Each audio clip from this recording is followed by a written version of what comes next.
Bismillahirrahmanirrahim. Assalamualaikum warahmatullahi wabarakatuh. Oke, selamat berjumpa para peserta didik.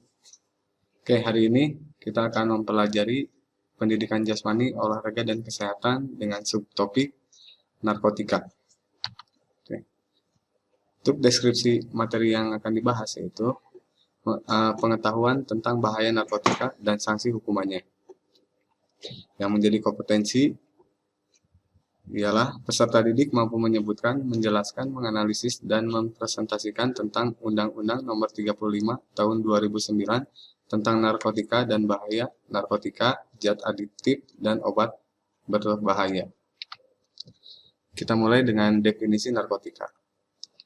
Narkotika yaitu zat atau obat yang berasal dari tanaman atau bukan tanaman, baik sintetis maupun semi-sintetis, yang dapat menyebabkan penurunan atau perubahan kesadaran, hilangnya rasa, mengurangi sampai menghilangkan rasa nyeri, dan dapat menimbulkan ketergantungan.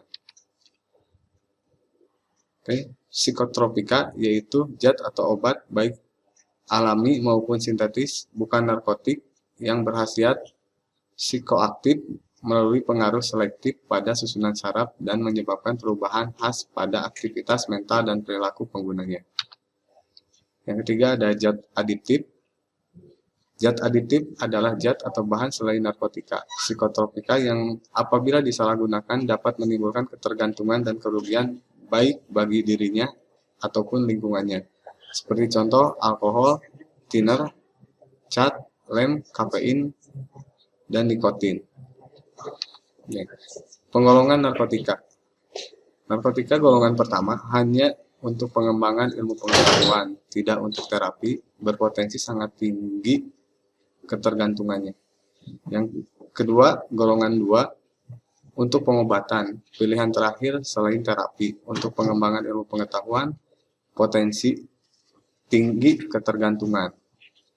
Yang ketiga, golongan ketiga yaitu banyak digunakan untuk pengobatan, pengembangan ilmu pengetahuan, potensi ketergantungannya ringan. Seperti contoh golongan pertama ada opium, kokain, ganja, heroin, ekstasi, sabu, dan lain-lain.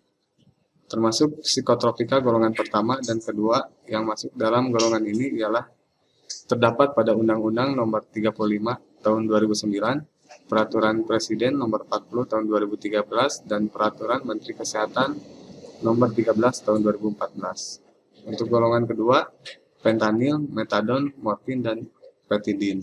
Golongan ketiga ialah kodein.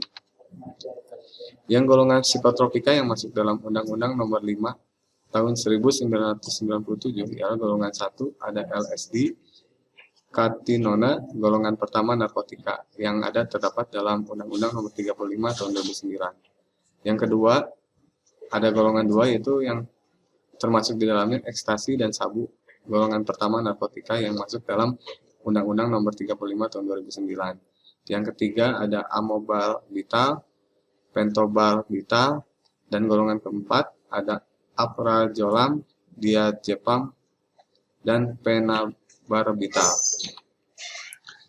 Contoh dari opium dapat dikatakan heroin atau morfin, yaitu dari papaver somniferum yang disuling menjadi morfin, kodein, dan heroin.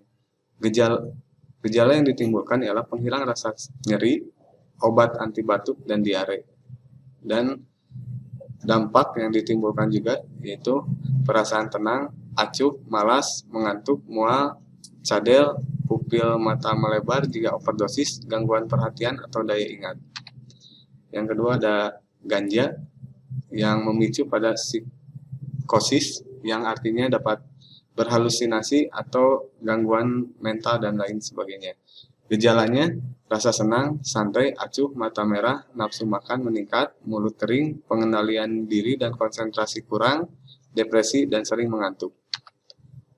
Yang ketiga ada amfetamin, sabu, dan ekstasi.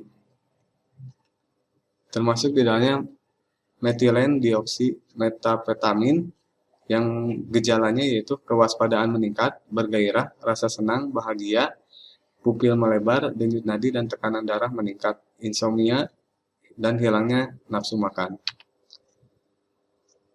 Selanjutnya ada kokain, alkaloid dari eritrosilon koka, yang gejalanya gelisah, denyut nadi meningkat, euforia, banyak bicara, kewaspadaan meningkat, kejang, tekanan darah meningkat, berkeringat, penyumbatan pembuluh darah, distonia.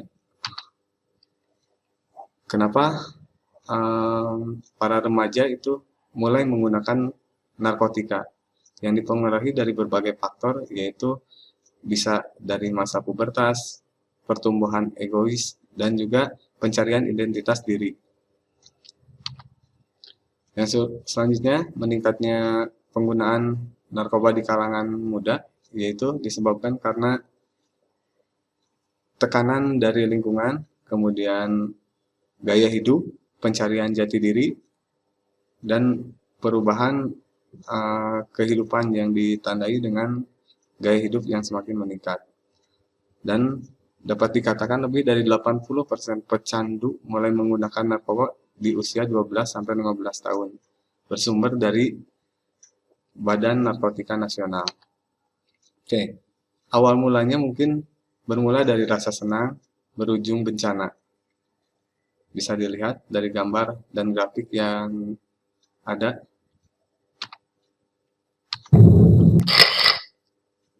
Oke, membedakan taraf masalah yang selalu ada dalam penggunaan narkotika. Mulai dari pemakai yang ditandai dengan pemakaian sekali-kali, coba-coba tanpa masalah berarti, semua aspek kehidupan normal-normal saja. Yang kedua, ada penyalahgunaan, ditandai dengan pemakaian agak bermasalah, menggunakan cukup rutin, sebagian besar aspek kehidupan mulai terganggu. Yang terakhir ialah kecanduan, ditandai dengan pemakaian bermasalah, segala aspek kehidupan rusak, seolah-olah mereka hidup untuk menggunakan narkoba dan menggunakan narkoba untuk hidup. Oke, faktor penyebab penyalahgunaan narkoba.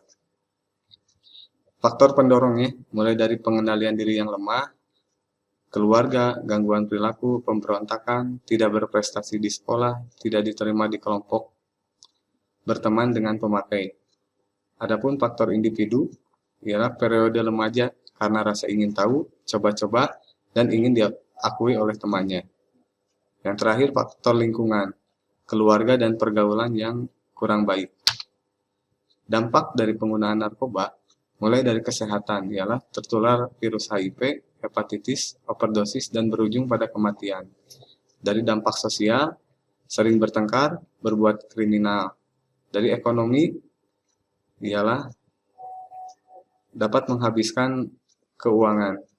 Dan pendidikan dikeluarkan dari sekolah dan pekerjaan, serta resiko hukum yang dapat diterima yaitu dipenjara atau direhabilitasi. Upaya pencegahan penggunaan narkoba, mulai dari peran remaja.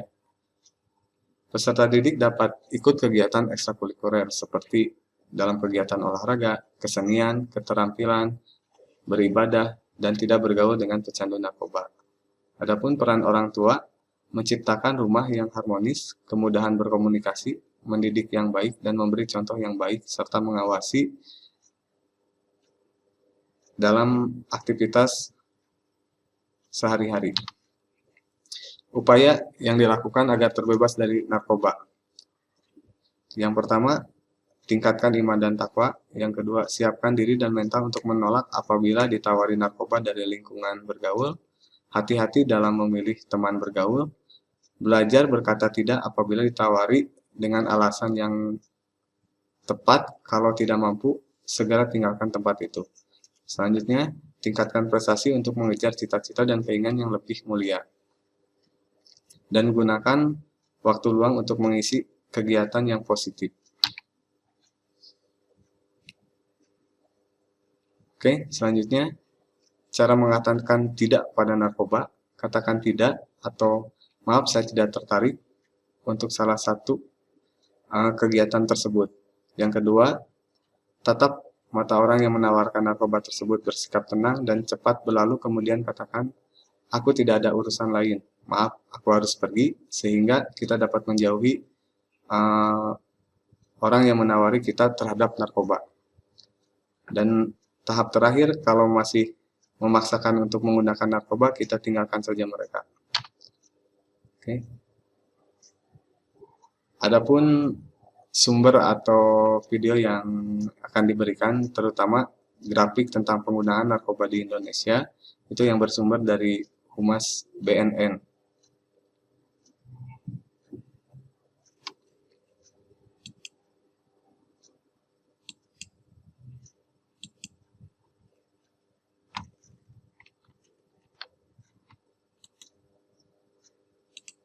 Oke.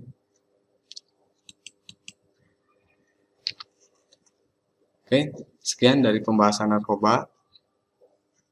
Semoga bahasan tadi bermanfaat dan terima kasih atas perhatiannya. Assalamualaikum warahmatullahi wabarakatuh.